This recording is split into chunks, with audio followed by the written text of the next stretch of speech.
You're listening to the Fantasy Consigliere Podcast on the Wolf Sports YouTube channel. We provide proven, independent-minded analysis trusted by NFL teams and top agencies, and we're confident you won't find a better source to help you win your fantasy league. Hello everyone and welcome to the Fantasy Consigliere Podcast. I'm your host, Dylan Chapin.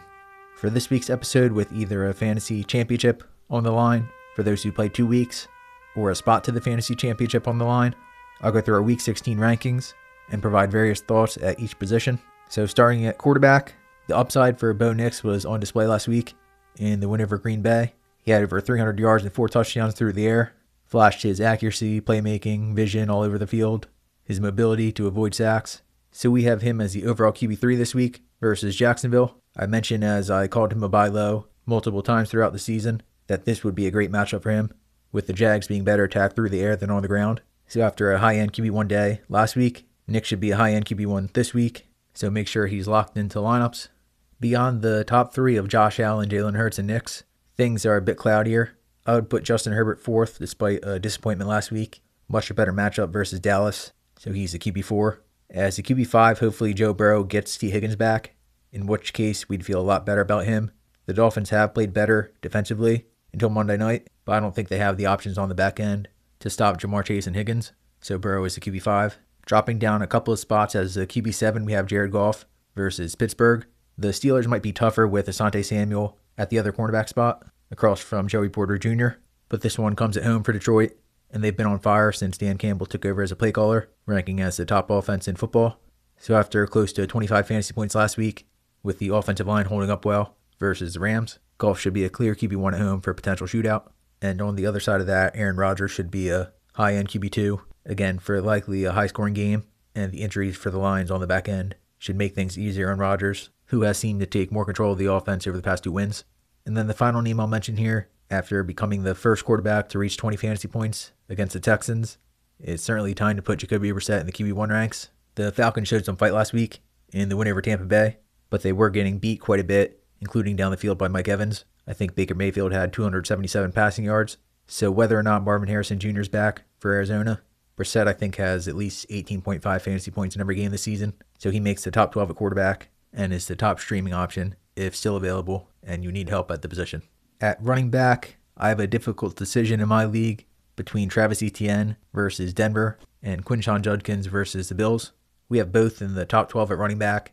Buffalo has been shredded by opposing backfields, including last week with Travion Henderson having 2 50-yard touchdowns. So we'll see if the other Ohio State rookie can have success as well. But I'm leaning towards Etienne because the injuries for Cleveland up front could make running room tougher to come by. The advantage he gets is the game being at home. And the Bills fundamentally just haven't been great defending the run. But I would think they'll be trying to stack the box and trying to stop Judkins before he can get going. I was originally going to play Judkins over Etienne in my league, but the finger injury to Bahashal Tutton should give Etienne the clear goal line role, which hasn't always been the case, and he's gone for 14-plus fantasy points in all but one game since the bye over the past several weeks, and I have more trust in the Jacksonville offense than I do Cleveland's, but we'll see if the Browns are healthier up front to maybe flip things back towards Judkins, but both very good plays as RB1s. Beyond that, running back, similar to last week, I would say is pretty straightforward, so for the guys to maybe not avoid, but temper expectations, starting with Omarion Hampton versus Dallas. Seems like a good matchup on paper, but the Cowboys much better versus the run recently, and Hampton continues to split work with Kamani Vidal. So we have Hampton outside the top 24. I would rather start guys like Tyron Tracy Jr., who has been excellent in 3 of the past 4 games, and David Montgomery, who is always a decent bet to find the end zone in a high-powered offense. And on the other side of that Steelers-Lions game, Kenneth Gainwell has been excellent, including on Monday night, and the same is true for Jaylen Warren, but I think Detroit will be geared up to stop the run, and feels like more of a game where the Steelers could attack in the secondary, so I'd put Warren and Gainwell both more in the flex range, especially with the game coming on the road, and with Detroit now playing for their playoff lives. And for the fill-in options, I wouldn't be too hyped about either of Audric Estime if Devin Neal and Alvin Kamara are out, or Michael Carter, assuming Bam Knight is out, and I'd rather play Ja'Cory Krosky-Merritt, whether or not Chris Rodriguez is back.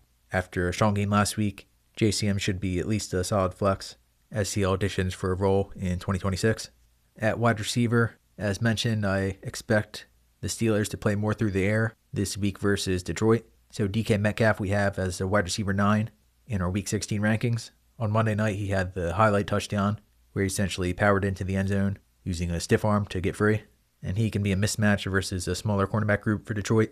I'm sure Aaron Rodgers knows that, so I'd look for him to be heavily involved in a game the Steelers will have to score points in, and that includes in scoring territory, as I doubt the Lions will be using the double coverage technique they used last week on Devontae Adams. So Metcalf should be a definite wide receiver 1 this week. As the wide receiver 15, we have Ladd McConkey versus Dallas. He had a quiet game last week versus Kansas City, but this is a much easier matchup. I don't think McConkey will see much of Deron Bland, so I like him to beat up on the other cornerbacks and be at least a high-end wide receiver 2 to hopefully make up for last week with a disappointing outing. And right behind him, we have Michael Wilson versus the Falcons. Last week, a matchup versus Houston didn't matter for him. He still made plays, including on Derek Stingley Jr., caught 5 passes for 54 yards and a touchdown. So with him and Jacoby Brissett both performing versus Houston, I don't think there's any reason to believe they'll slow down. And Wilson also passes the eye test with how he's improved as a route runner. So consider him a borderline top 15 option with a case to be even higher based on the floor and upside he's shown. As wide receiver 26, we have Jaden Reed versus Chicago.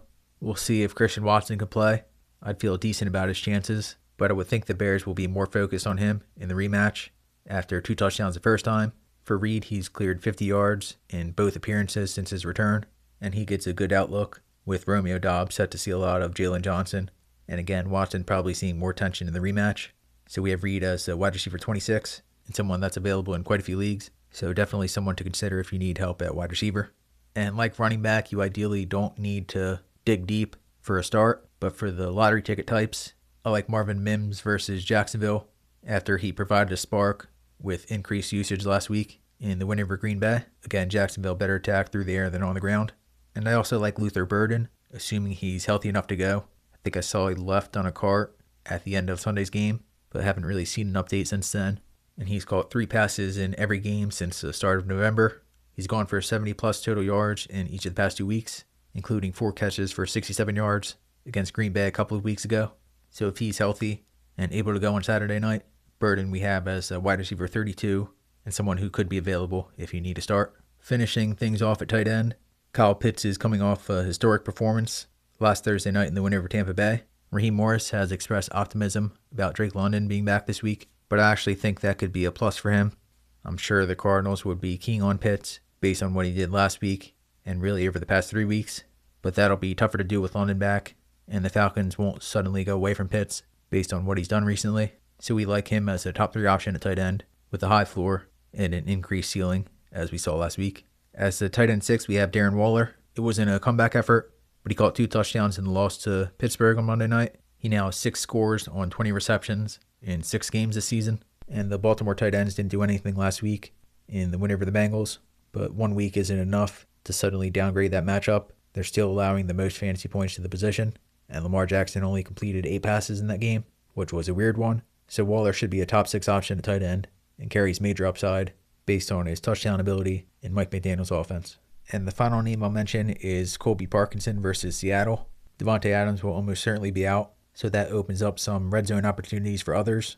Last week it was Parkinson that stepped up. He caught 5 passes for 75 yards and 2 touchdowns, and quietly he's caught 6 scores over the past 6 games. And Parkinson's always a player we've liked, dating back to his time in Seattle. He found the end zone against them in the first meeting this year. So Parkinson is a legit tight end 1 and someone that could be picked up and started on Thursday night.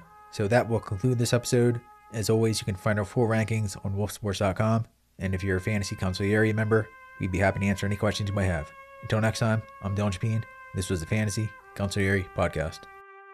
Thank you for listening to the Fantasy Consigliere Podcast on YouTube. Subscribe here so you don't miss future episodes or our next video. If you're on the go, we can also be found on Apple Podcasts and Spotify. Also, be sure to visit wolfsports.com and consider becoming a Fantasy Consigliere member to get the absolute best fantasy advice possible all season long.